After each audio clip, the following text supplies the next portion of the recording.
अस्सलाम वालेकुम। आज के लेक्चर में हम फर्स्ट ईयर की जो फ़िज़िक्स है उसका फ़र्स्ट चैप्टर मेजरमेंट डिस्कस करेंगे एमसीक्यू के पॉइंट ऑफ व्यू से, यानी सिर्फ इम्पोर्टेंट पॉइंट जो आगे आने वाले किसी भी टेस्ट में एमसीक्यू को हल करने में आपको मदद करेंगे। ठीक है, तो सबसे पहले फ़िज़िक्स की जो है वो डेफिनेशन है। फ़िज़िक्स एक एक्सपेरिमेंटल साइंस है and deal with the study of matter, energy and the relationship between them. Main जो साइंस का नॉलेज है उसको हम नेचुरल फिलोसफी का नाम देते हैं, divide into two main branches, non living things का नॉलेज जिसको फिजिकल साइंसेज कहा जाता है एंड लिविंग थिंग्स नॉलेज जिसको बायोलॉजिकल साइंसेज कहा जाता है। ठीक है, तो फिजिकल साइंसेज की आगे जो मेन ब्रांचेज हैं उसमें फिजिक्स, केमिस्ट्री, एस्ट्रोनॉमी, जियोलॉजी वगैरह आ जाते हैं। इट मीन्स जो फिजिक्स है ये साइंस की ब्रांच फिजिकल साइंसेज से जो है वो इसका लिंक है। उसके बाद अगर हम फिज़िक्स की ब्रांचेस की बात करें तो फिज़िक्स की दो तरह की ब्रांचेस हैं, दो तरह के एरियाज़ हैं। एक वो जो प्योर फिज़िक्स जो है वो उसमें आ जाती है। प्योर फिज़िक्स की ब्रांचेस हैं उसको डिसिप्लिनरी एरिया का नाम दिया जाता है, जिसको electromagnetism, optics, sound, solid state, plasma physics, quantum mechanics, heat and thermodynamics, nuclear physics, hydrodynamics and much more. ठीक है, उसके बाद फिज़िक्स की ओवरलैपिंग है दूसरे सब्जेक्ट के साथ, इसका जो है वो बनता है एरिया, उसको हम इंटर डिसिप्लिनरी एरिया का नाम देते हैं। ठीक है, जिसमें एस्ट्रोफिज़िक्स आ जाती है, केमिकल फिज़िक्स यानी physical chemistry, oceanography, geophysics, biophysics, physics of music and medical physics. ठीक है, और उसके बाद आ जाती है इंजीनियरिंग फ़िज़िक्स। ठीक है, तो ये फ़िज़िक्स का दूसरी ब्रांचेस के साथ जो है वो लिंक आ जाता है, दूसरी ब्रांचेस के साथ मिल के नई एक यानी ब्रांच बना देते हैं। तो साइंस एंड टेक्नोलॉजी यानी उसमें जो है वो फ़िज़िक्स का क्या किरदार है। जितना आजकल साइंस और टेक्नोलॉजी की वजह से हमारी पूरी जो एक आउटलुक है वो सारी चेंज हो गई है, उसके पीछे भी फ़िज़िक्स का जो है वो किरदार है। एक्चुअली जितने भी मेन गैजेट्स हैं आजकल, कंप्यूटर नेटवर्क हैं, एक्चुअली ये डिवेल्प किए जाते हैं चिप के ऊपर, और चिप जो है वो एक्चुअली बनाई जाती है सिलिकॉन से। सिलिकॉन जो है वो सैंड से हासिल होता है, और सिलिकॉन जो है वो एक सेमीकंडक्टर मटेरियल है, और सेमीकंडक्टर का जो बेसिक नॉलेज है वो आप फिज़िक्स से ही गेन करते हैं। तो इट मीन्स कि जितने भी इंटीग्रेटेड सर्किट्स हैं और ये सारा जो मॉडर्न गैजेट्स हैं, टैबलेट, स्मार्टफोन, लैपटॉप वगैरह, जिन्होंने पूरी दुनिया को बदल दिया, ग्लोबल विलेज बना दिया है, ये सारा कुछ जो है वो फिज़िक्स की ही मरहून मिन्नत है। This is the importance of physics. उसके बाद अगर हम फिज़िक्स के फ्रंटियर की बात करें, the three main frontier, the world of extremely large, the universe itself, the world of extremely small, electron, proton, neutron, and the world of complex matter यानी middle size जो लेवल है वहाँ पे जो फिज़िक्स है। ठीक है, उसके बाद जो है वो हम फिज़िकल क्वांटिटी की बात करते हैं। एक्चुअली फ़िज़िक्स के लॉ को, क्योंकि एक्सपेरिमेंटल साइंस है तो लॉ को अप्लाई करने के लिए, एक्सप्रेस करने के लिए हमें जिन क्वांटिटीज़ की ज़रूरत पड़ती है वो क्वांटिटी जो एक्यूरेटली मेजर की जा सकें वो फिज़िकल क्वांटिटी कहलाती हैं, जैसा कि फोर्स, लेंथ, टाइम वगैरह। ठीक है, तो बेसिकली जो एक फ़िज़िकल क्वांटिटी होती है उसकी क्या करैक्टरिस्टिक है कि उसकी एक मैग्नीट्यूड होती है और उसकी एक प्रॉपर यूनिट होती है। तो फिज़िकल जो क्वांटिटीज़ हैं दो इनकी टाइप्स होती हैं, बेस क्वांटिटीज़ और डिराइव क्वांटिटीज़। बेस क्वांटिटीज़ वो मिनिमम नंबर ऑफ़ क्वांटिटीज़ हैं जिनकी बुनियाद पर हम बाकी सारी क्वांटिटीज़ को डिफ़ाइन करते हैं, और डिराइव क्वांटिटीज़ वो हैं जो कि बेस क्वांटिटी से डिराइव की जाती हैं। तो बेस क्वांटिटीज़ जो हैं वो मिनिमम नंबर हैं यानी 7 हैं। इसकी जो मेन आपने एग्जांपल देख लेनी है, लेंथ, मैस एंड टाइम है। ठीक है, बाकी 7 भी याद कर लेनी है, सारा इसका टेबल है। इसी तरह से जो ड्राइव क्वांटिटी है, वेलोसिटी, फोर्स एंड एक्सेलरेशन। ठीक है, उसके बाद अगर हम क्वांटिटीज़ की बात करते हैं तो ज़ाहिर सी बात है, हमने कहा जो मैयर की जा सके। मैयर करने के लिए जो टूल हम यूज़ करते हैं उसके लिए एक स्टेप है, यानी कि कोई क्या होना चाहिए, क्या मेन जो है वो स्टेप होने चाहिए। तो सबसे पहले है चॉइस ऑफ अ स्टैंडर्ड, यानी वो जो टूल हम यूज़ कर रहे हैं वो उसका कोई स्टैंडर्ड होना चाहिए। ठीक है, तो उसके बाद एक प्रोसीजर है, establishment of a procedure for comparing the quantity to be measured, यानी एक तरफ हम वो, जैसे हमने किसी चीज़ का मैस जो है वो करना है तो एक तरफ हम वो बाट रखते हैं, दूसरी तरफ हम वो चीज़ डालते हैं, तो इस तरह से जो है वो हम उसको मैयर करते हैं कि बाट इतने का है तो हमारी जो दूसरी तरफ शुगर है या कोई भी चीज़ है तो वो भी अब उतने की होगी। तो ये एक प्रोसीजर जो है वो मतलब एक फ़ॉलो किया जाता है। जो स्टैंडर्ड है वो आइडियल स्टैंडर्ड क्या होना चाहिए, उसकी दो करैक्टरिस्टिक हैं, असेसिबल हो और इनवेरिएबल हो। जिससे हम चीज़ मैयर कर रहे हैं, टूल है, वो सब की पहुंच में हो। जैसे हम चीज़ लेने बाज़ार जाते हैं तो सब शॉपकीपर के पास वो होना चाहिए। इन वेरिएबल हो, चेंज ना हो, ये नहीं कि हर एक किसी के पास अपना ही टूल हो और अपना ही हो कि 1 kg इतना होगा, 1 मीटर इतना होगा। नो, उसके लिए एक स्टैंडर्ड है, वो हर जगह पे एक ही तरह का होगा।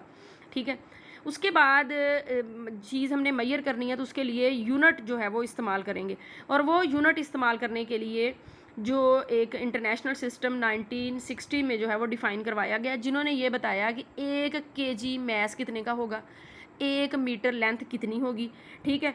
तो ये वाला जो यूनिट है ये फिर SI यूनिट जो है वो कहलाता है, जिसको सिस्टम इंटरनेशनल यूनिट जो है वो कहा जाता है।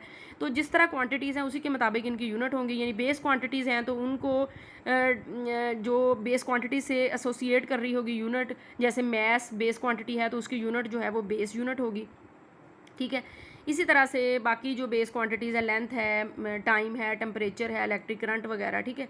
तो इसी तरह से यहाँ पे पूरा टेबल जो है वो दिया गया है, 7 बेस क्वांटिटीज़, उनकी साथ उनकी यूनिट और साथ उनकी सिंबल, ये आपने सारा याद कर लेना है, ठीक है। उसके बाद ड्राइव यूनिट की बात आ जाती है। ड्राइव इन्हीं से आगे मिल के बननी है, ठीक है।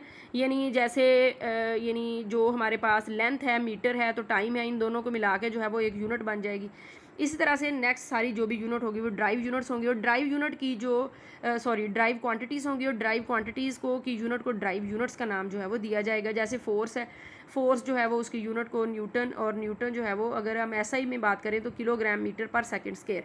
अब देखें किलोग्राम जो है वो मैस की यूनिट है, मीटर जो है वो लेंथ की है यानी बेस है, इस तरह से सेकंड जो है वो टाइम की है, वो भी बेस है। तो तीनों बेस ने मिलके एक नई यूनिट जो है वो बना दी। इसी तरह से वर्क है, तो आप एग्जांपल के लिए कोई भी 2 से 3 जो है वो इजीली याद कर सकते हैं, ठीक है। तो एक जो लिखा हुआ होगा, जैसे एक फिजिकल क्वांटिटी जैसे लिखी हुई होगी इस तरह से 2 kg लिखा गया है, तो जो 2 है ये न्यूमेरिकल वैल्यू है जो उसकी मैग्नीट्यूड को शो करेगी, और kg जो है वो उसकी यूनिट के बारे में बताएगा। यानी न्यूमेरिकल वैल्यू और प्रॉपर यूनिट, ये 2 चीज़ें जो हैं वो मिलके एक फिजिकल क्वांटिटी इस तरह से लिखी हुई होगी तो समझ आएगी। केला 2 या केला kg कुछ नहीं है, साथ उसके मतलब एक न्यूमेरिकल वैल्यू और साथ यूनिट, ठीक है। उसके बाद ही सप्लीमेंट्री यूनिट्स जो है वो आ जाती हैं, ये जियोमेट्रिकल क्वांटिटीज़ से रिलेटेड करते हैं। इट मीन्स 3 तरह की क्वांटिटीज़ होगी, बेस क्वांटिटीज़ हो गई, ड्राइव क्वांटिटीज़ हो गई, और ज्योमेट्रिकल क्वांटिटीज़ हो गई। इनको सप्लीमेंट्री यूनिट कहा जाता है क्योंकि जो कॉन्फ्रेंस बनाई गई थी वेट पे और ये मैसेज वगैरह पे, उन्होंने इन क्वांटिटीज़ को कहीं भी नहीं रखा, ना बेस में ना ड्राइव में, अलहदा से इनकी बना दी, ठीक है। तो ज्योमेट्री में ज्योमेट्रिकली जो प्रॉब्लम सॉल्व करते हैं वहाँ पे जो क्वांटिटीज़ की हमें ज़रूरत पड़ती है वहाँ पे इनको जो है वो यूज़ किया जाता है, ठीक है। तो उससे रिलेटेड है, उनकी यूनिट को सप्लीमेंट्री यूनिट का नाम दिया जाता है। तो पहला यूनिट जो है वो है रेडियन। रेडियन जो है वो एक एंगल है जो कि 2 डायमेंशनल एंगल है, जिसको प्लेन एंगल का नाम दिया जाता है। यानी आप एक सर्कल लेते हैं, उस सर्कल में एक पॉइंट जो है वो ये लेते हैं, दूसरा पॉइंट जो है वो ये लेते हैं। फॉर एग्जांपल ये 1 है, ये 2 है, तो 1 से लेके 2 तक जाने में एक बॉडी जितना एंगल जो है वो बना रही है, यानी आपने कितना बनाना है 1 से लेके 2 तक, कि ये जो रेडियस है ये इतनी ही लेंथ हो, ये 1 से 2 तक जाने में भी उतनी ही लेंथ हो, यानी ये लेंथ और ये लेंथ जो है वो आपस में बराबर हो। देखिए रेडियस तो पहले से डिफाइन होगा, इट मीन्स 1 से 2 तक उतना ही हमने डिस्टेंस लेना है जो यानी रेडियस के बराबर हो। तो जितना थीटा वो सबटेंड करेगा वो थीटा जो है वो क्या होगा, रेडियन होगा, और 1 रेडियन जो है वो 57.3 डिग्री के बराबर होता है, ठीक है। या जैसे यहाँ पे जो है वो आपको नज़र आ रहा है। इसी तरह से ये वाली जो ऐसे लेंथ लेते हैं, ये AB जिसको हम आर्क लेंथ S बोलते हैं, ठीक है। ये वाला जो है वो थीटा आ गया, ये R आ गया, तो इसका एक फार्मूला होता है S=R थीटा। अगर यहाँ से थीटा की जो है वो निकाला जाए तो थीटा=S/R, तो S क्योंकि लेंथ ही है, R भी एक लेंथ ही है, तो ये एक डायमेंशन लेस क्वान्टिटी है, यानी इसकी कोई डायमेंशन नहीं है। उसके बाद स्टी रेडियन जो है वो आ जाता है। स्टी रेडियन एक सॉलिड एंगल है, सॉलिड एंगल मतलब 3 डायमेंशन एंगल है, वही एंगल जो आप एक सर्कल में ले रहे होते हैं, अगर आप स्फीयर में लेते हैं वही एंगल जो है वो अगर आप एक स्फीयर में लेते हैं तो ज़ाहिर सी बात है R एक ये और R एक दूसरा ये, तो ये स्केयर जो है वो आ गया, यानी उतना ही डिस्टेंस जितना R के बराबर है उतना ही ये वाला, और इस तरह से, ठीक है। तो इसी तरह से हम इस एंगल को 3 डायमेंशनल एंगल का नाम देते हैं। 1 रेवोल्यूशन जो है वो 4 पाई स्टी रेडियन के जो है वो बराबर होता है, जैसे यहाँ पे 1 रेवोल्यूशन 2 पाई रेडियन के बराबर होता है, ठीक है। तो ये पॉइंट जो है वो आपको MCQ वगैरह को सॉल्व करने में हेल्प करेंगे, ठीक है। इसी तरह से इसकी बेस यूनिट भी मीटर स्क्वायर पर मीटर स्क्वायर, इसकी भी कोई डायमेंशन जो है वो नहीं होती, ठीक है। तो यहाँ से ये दोनों के दरमियान जो है वो बेसिक डिफरेंस जो है वो आ गया, एक प्लेन एंगल और एक सॉलिड एंगल। उसके बाद जो है वो एक फिजिकल क्वांटिटी जो है, यहाँ पे कुछ इंपॉर्टेंट पॉइंट है। फिज़िकल प्रॉपर्टी होती है किसी भी मटेरियल और सिस्टम की, जिसको हम मेजर कर सकते हैं नंबर के ज़रिए, ठीक है। और यूनिट जो है वो एक स्टैंडर्ड है उसको मेजर करने के लिए, फिज़िकल क्वांटिटी को मेजर करने के लिए, ठीक है। तो हमारे पास ऐसा यूनिट के सिस्टम के अलावा और भी सिस्टम है। CGS सिस्टम है, CGS सेंटीमीटर, ग्राम और सेकंड। इसी तरह से MK सिस्टम मीटर, KG और सेकंड।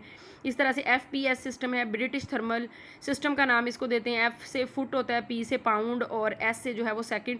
तो यहाँ पे मैंने कुछ वैल्यूज़ जो है वो दी गई हैं जो हमारे SI यूनिट को इन दूसरे यूनिट की फॉर्म में भी आप यानी देख सकते हैं कि न्यूटन दूसरे में किसके बराबर, जो दूसरे सिस्टम में किसके बराबर होता है, टेस्ला है, जाउल है, एनर्जी का यूनिट है। तो इस तरह से ये भी आपको जो है वो पता होना चाहिए, ठीक है। उसके बाद नेक्स्ट हमारे पास आ जाते हैं ये कुछ इंपॉर्टेंट फिक्सेस हैं, प्रीफिक्सेस हैं, सॉरी, मल्टीपल जो है वो और सब मल्टीपल्स हैं, ये आपने याद कर लेने, क्योंकि आपको आगे इनसे काफ़ी जो है वो हेल्प होगी कि कौन सा किसके लिए इस्तेमाल होता है। उसके बाद साइंटिफिक नोटेशन है। साइंटिफिक नोटेशन नंबर्स को स्टैंडर्ड फॉर्म में लिखना, ठीक है, या 10 रेस की पार में लिखना, ठीक है, 10 की पार में लिखना। तो यहाँ पे कैसे लिखना है, कोई भी नंबर है आपके पास तो आपने उसको इस तरह से लिखना है कि फर्स्ट डिजिट के बाद आपने अपना डेसिमल पॉइंट लेके आना है। लेकिन डेसिमल पॉइंट तो यहाँ पे है, तो आप डेसिमल पॉइंट को यहाँ पे शिफ्ट करेंगे। इस शिफ्ट के दौरान क्या करेंगे, आपने 10 की पार जो है वो साथ फिर लिखनी है। तो आपने यहाँ पे रूल जो है वो देख लेना है कि अगर आप राइट टू लेफ़्ट शिफ्ट कर रहे हैं डेसिमल को तो फिर पॉजिटिव पावर आएगी, और अगर आप लेफ़्ट टू राइट शिफ्ट कर रहे हैं तो नेगेटिव पावर आएगी। यहाँ पे मैंने ये दोनों एग्जांपल्स जो हैं वो भी दे दी हैं, ठीक है। तो एग्जांपल की मदद से आप इजीली समझ सकते हैं कि अगर कहीं भी, अगर फॉर एग्जांपल आपके पास ऐसे लिखा हुआ है, ये 2500 लिखा हुआ है, तो इसका डेसिमल पॉइंट फिर कहाँ, इसका डेसिमल पॉइंट इसके एंड पे होगा। और आपने शिफ्ट कहाँ करना है, आपने यहाँ पे शिफ्ट करना है। तो यहाँ पे शिफ्ट करते वक्त आपने 1 2 3 डिजिट जो है वो आपने समझें, यानी कि तीन डिजिट जो हैं वो आपने इस तरफ जो है वो आप आए हैं, ठीक है, यानी राइट से आप लेफ़्ट की तरफ आए हैं। तो आपने 10 रेज़ टू पार जो है वो आप 3 लिखेंगे। इसी तरह से लेफ़्ट से राइट की तरफ भी जाते हुए, यानी 0.0023 है तो आपने इस पॉइंट को यहाँ पे शिफ्ट करना है। तो इसी तरह से ये रूल आपने जो है वो देख लेने, कितने दर्जे आप पॉइंट को शिफ्ट करवा रहे हैं, ठीक है। तो इस तरह से कुछ ना कुछ जो है वो, यानी इससे ये वाली जो इंपॉर्टेंट पॉइंट्स है ये भी आपने देख लेने हैं। यानी इसमें जो इंटरवल्स का लिखा हुआ है कि एज ऑफ द यूनिवर्स कितनी है और age of the earth 1 year, ये सारा कुछ, यानी कुछ भी जो इंपॉर्टेंट पॉइंट है आपकी बुक पे वो रह ना जाए, वो सारे जो है वो मैंने यहाँ पे लिख दी हैं, जो आपको आगे MCQ जो है वो सॉल्व करने में हेल्प करेंगे, ठीक है। अल्लाह हाफिज़।